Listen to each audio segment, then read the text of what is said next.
News for city में आपका स्वागत है। आइए सुनते हैं ताजा समाचार।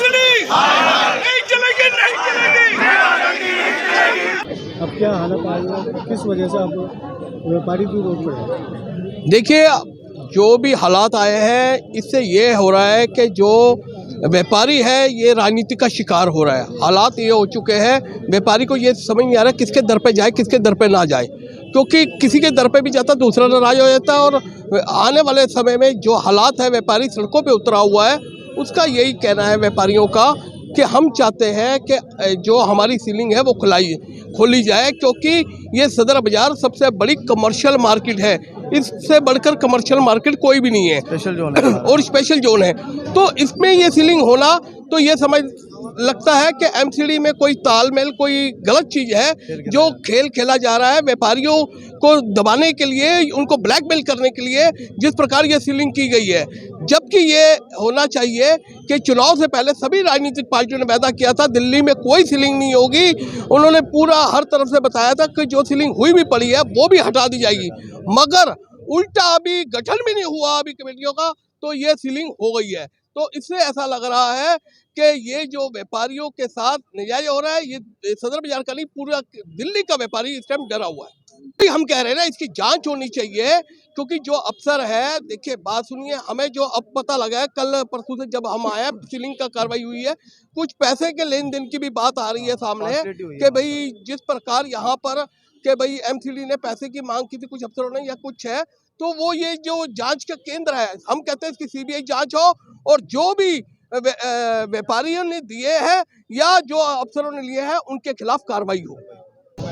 देखिए, जिसकी भी रोजी रोटी के ऊपर फर्क पड़ेगा और उसकी रोजी रोटी बंद कर दी जाएगी तो नाराज ही होगा। नाराज वो किन से? नाराज वो प्रशासन से, शासन से, जिन लोगों ने भी लापरवाही बरतते हुए ये कार्रवाई की है। इस कार्रवाई के खिलाफ हम आवाज़ उठा रहे हैं। मैं सदर क्षेत्र के अपने सभी व्यापारियों के साथ खड़ा हूँ, इनकी हर परिस्थिति में इनके साथ खड़ा रहूँगा। और जो दुकानें सील हुई है उनको कानूनी रूप से डीसील कराना, और जो आगे दुकानें जिनके ऊपर तलवार लटकी हुई है उनकी तलवार हटाना, वो आगे कार्रवाई ना हो उसके लिए कानूनी रूप से कार्रवाई करना, उसको हम करेंगे। अभी हमने निगम के सभी संबंधित अधिकारियों से बात की है और सभी अधिकारियों ने हमें आश्वासन दिया है कि आप आइए, हम बात करेंगे और कोई रास्ता निकालेंगे। नहीं, आप बिल्कुल ठीक कह रहे हो। जो भी कार्रवाई है उसमें किसकी क्या मंशा है, उस मंशा के पीछे वो क्या बताना चाहता है, उस मंशा को के पीछे भी हम बात जाएंगे। और जिसने भी ये दुस्साहस किया है और व्यापारियों को परेशान किया है, हम व्यापारियों के साथ हैं, व्यापारियों को सहयोग करेंगे। यादव जी, जो सेलिंग वाला मामला है स्टार्ट हो चुकी है। देखिए, जब 2004 में पूरी दिल्ली सील होनी शुरू हुई, अब मैंने डीडीए के अंदर फेडरेशन का प्रेसिडेंट होने के नाते अपना प्रतिनिधित्व किया और मैंने उनको कहा कि हमारा सदर बाज़ार एक मुगलकालीन मार्केट है, आप हमारे सदर बाज़ार का सर्वे कराइए। आपका एक रूल है मास्टर प्लान 2021 के अंदर कि जो एरिया मोर देन 70% कमर्शियल है उसको ट्रीट किया जाएगा एज ए कमर्शियल। हमने डॉक्टर विजय सिंह होते थे डीसी, जो कि शाहजहां विकास बोर्ड के मेंबर भी हैं अभी, उनसे हमने सर्वे कराया, वो डीसी थे, और उन्होंने हमारा कुतुब रोड से लेके पूरा जटवाड़े तक एक एक दुकान का सर्वे किया। और डीडीए की जो रिपोर्ट गई उसमें लिखा कि I found in the survey more than 95% सदर बाज़ार अंडर कमर्शियल एरिया हैं, देयरफॉर ट्रीटेड एज कमर्शियल। ये लाइन मुझे आज भी याद है क्योंकि मेरे सामने उन्होंने लिखी थी ये बात, और डीडीए को रिपोर्ट गई और डीडीए ने उस बात को, वहाँ के चेयरमैन थे दिनेश रॉय साहब, उन्होंने कहा कि बिल्कुल आपकी बात जायज़ है और हम लोग इसको मॉडिफाइड करेंगे रिकॉर्ड को, लेकिन मॉडिफाइड नहीं किया। हमने पीछे भी काफ़ी लोगों को, चाहे वो बीजेपी का राज रहा हो, हमने सबसे कहा कि इसको मॉडिफाइड करो, उन्होंने मॉडिफाइड नहीं किया। ये बात ठीक है कि अभी तक सील नहीं हुई। अब आपने मुझसे पूछा एक करारा जवाब कि आखिर ये सील अब क्यों हुई। ये भ्रष्टाचार के गर्भ से निकला जिन है, जिसको सीलिंग के रूप में हमारी रोजी रोटी छीनने का बड़ा प्रयास है ये। और इसमें डिपार्टमेंट के ने अपने दलाल छोड़े हुए हैं। उन दलालों के साथ मुझे अभी संज्ञान में आया, जिस दिन मेरे पर रिटर्न में आ गई कि किसने किसको पैसे दिए, इसके सबूत आ गए, तो मैं कमिश्नर से मिलके उस आदमी को सलाखों के पीछे जरूर भेजूंगा। इस बात का मैं अपने व्यापारिक समाज से वादा करता हूँ, लेकिन सबूत आएगा तब। राजीव जी एक सवाल, ये जो अपना काम तो कर इंक्रोचमेंट जो सामने 4-4 लेयर बन गई आज। राजीव जी एक बड़ा सवाल है कि जब सीलिंग हुई थी तो क्या ये संभव है कि एक ही इमारत के अंदर 2 दुकानों को सील कर दिया जाए और 2 दुकानों को खोल दिया जाए, जबकि वहाँ से लगातार कंटिन्यू सीलिंग होती जा रही है? क्या ये संभव है? देखिए वो क्या मैं लगता नहीं है कहीं ना कहीं। देखिए कानूनी प्रक्रिया में तो ये है कि जिनके उन्होंने नियर अबाउट 100 दुकानों के नोटिस बना रखे हैं, एक रैंडमली वो दुकानों के 40 दुकानों के या 28 दुकानों के नोटिस लिया, उन्होंने सील कर दिया। तो इनको सबको दुकानों को धमका के गए हैं वो लोग कि अब 1-2 दिन में आके बाकी दुकानें भी सील करेंगे। हमारा वो विरोध नहीं है कि वो दुकान क्यों रह गई, क्यों नहीं रह गई। हमारा विरोध है कि ये क्यों सीलिंग हुई। आखिर कमर्शियल, अगर सदर बाजार कमर्शियल एरिया नहीं है तो दिल्ली का, हिंदुस्तान का कौन सा बाजार है जो कमर्शियल है? किसी तरह व्यापारियों की 25 दुकानों को सील किया गया है। आज लोग प्रदर्शन कर रहे हैं, आप यहाँ आए हैं संज्ञान लेने के लिए, क्या कुछ कहेंगे? मैं अपने व्यापारी भाइयों के साथ हूँ। जो ये सीलिंग हुई है बहुत गलत हुआ है। अभी मैंने डीसी मैडम से बात की है, हमने ये कहा है कि हम आपसे मिलना चाहते हैं, यहाँ की एसोसिएशन सब मिलना चाहती है। उन्होंने मंडे का टाइम दिया है, मंडे को जाके उनसे बातचीत करते हैं। आगे जो भी हो पाएगा हम अपने व्यापारी भाइयों के साथ हैं, अपने पूरे सदर बाज़ार के साथ हैं। जहाँ भी होगा धरना प्रदर्शन होगा मैं उनके साथ हूँ। सीएम सर से मिलना होगा, मैं जाऊँगी। एलजी हाउस में भी अपनी जो भी हमारे यहाँ एसोसिएशन के मेंबर हैं सबके साथ जाएंगे और कोशिश करेंगे जल्द से जल्द ये सील हम हटवाएँ, तुड़वाएँ। जी, मतलब आपकी तरफ से पूरी कार्रवाई कराई जी जाएगी? बिल्कुल। और अभी हमारे को पूरी पावर नहीं मिल पाई है। आपको पता होगा 6 दिन में हुआ है। आप लोगों से, जनता से कुछ छुपा नहीं है। क्या तानाशाही की गई है हम लोगों के साथ। बाबा अंबेडकर साहब के जो संविधान थे, उनकी संविधानों की धज्जियां उड़ाई गई, उनके कानूनों की धज्जियां उठा गए। और एल्डरमैनों को शपथ जो दिलाई जाने की कार्रवाई की गई थी वो आप लोगों को सब जानते, पूरी दिल्ली की जनता जानती है। और इसी के रहते झगड़ा हुआ, वहाँ हमारी शपथ नहीं हो पाई। अब शपथ देखो कब होती है, तभी हम अच्छे से पूरी कार्रवाई कर पाएंगे। लेकिन जब तक नहीं हो पाती, मैं अपने सदर बाज़ार के एसोसिएशन मार्केट के सबके साथ खड़ी हूँ। और जो भी हो पाएगा हम अच्छे से अच्छा करेंगे, जल्द से जल्द सील खुलवाने की कोशिश करेंगे। पहले थोड़ा नॉलेज में था, लेकिन अचानक इतनी जल्दबाजी में हो जाएगा इसका नहीं था।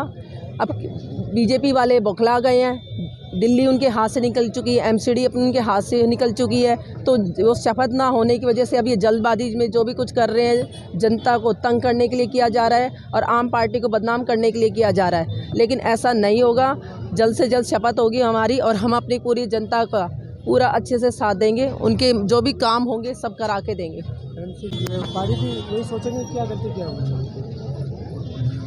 व्यापारी समझदार हैं, कोई ऐसा नहीं है कि किसी के बहकावे में बौखलाए में आ जाएंगे। व्यापारी जो ने सबने देखा है न्यूज़ में क्या हो रहा है, भाजपा क्या कर रही है, क्या रणनीति कर रही है। अब वो हार चुकी है दिल्ली भी और एमसीडी भी, तो जानबूझ के वो अपने एल्डरमैन ला के इलेक्शन में भी उनको मनोनीत सदस्यों को राइट दिलाना चाह रही है। ये सब गुंडागर्दी करना चाह रहे हैं, लेकिन आम पार्टी उनकी गुंडागर्दी नहीं सहेगी, ना होने देगी। और पूरे अपने व्यापारी भाइयों के साथ हम खड़े हैं, पूरी आम पार्टी खड़ी है, पूरे केजरीवाल जी की सरकार खड़ी है। और जहाँ भी मैंने बार बार कह रही हूँ, हम केजरीवाल जी से जाएंगे, मीटिंग करेंगे अपने सभी व्यापारी भाइयों के साथ जाकर, और ये सील खुलवाने की पूरी पुरजोर कोशिश करेंगे। करोड़ों रुपए टैक्स के रूप में दे रहा है, इनकम टैक्स दे रहा है, जीएसटी दे रहा है। हम जो व्यावसायिक जो टैक्स बनता है, हाउस टैक्स, वो सब व्यापारी दे रहे हैं। उसके बावजूद भी ऐसी क्या आफत आ गई कि कल एकदम से इन्होंने दुकान में सील करनी शुरू कर दी। दुकानों में जो कंप्यूटर वगैरह थे, जो ज़रूरी कागजात थे, वो भी इन लोगों ने नहीं निकालने दिए। मैं आपसे ये पूछना चाहता हूँ कि जो दुकानें 30 साल 35 साल से चल रही हैं, उस टाइम गवर्नमेंट कहाँ थी, उस टाइम प्रशासन कहाँ था? एकदम से कैसे याद आ गई इनको? दिल्ली में 3 लाख से ऊपर दुकानें जो हैं वो रेजिडेंशियल एरिया में चल रही हैं, 3 लाख से ऊपर। और वो लोग अपना धंधा पानी कर रहे हैं। एक व्यापारी 10 आदमियों 15 आदमियों की रोजी रोटी कमा रहा है, खा रहा है वो। लेकिन गवर्नमेंट को ये है कि व्यापारी को चूस लो। कहीं आपको ये तो नहीं लगता है कि किसी बदले की भावना से आप लोगों की दुकानें बंद? सर ये काम प्रशासन का है, कोई भी हो हम इसकी भर्त्सना करते हैं। आप ये देखिए कि सदर बाजार में जो इंक्रोचमेंट है इतनी ज़बरदस्त है, उसका कौन जिम्मेवार है?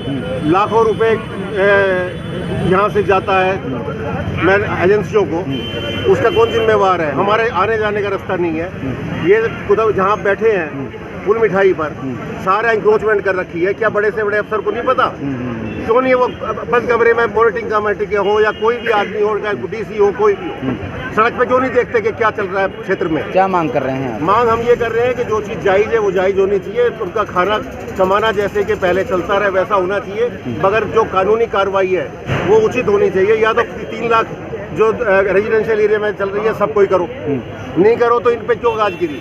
अगर आपकी मांग पूरी नहीं होती तो क्या करने वाले हैं? हमारी मांग पूरी नहीं होती, फेडरेशन की एक मीटिंग बुलाएंगे, उसमें जो सर्वसम्मति से जो फैसला होगा वो करेंगे। अपने गवर्नर साहब से मिलेंगे, अपने कमिश्नर से मिलेंगे और जो उचित और कानूनी कार्रवाई होगी वो लड़ेंगे।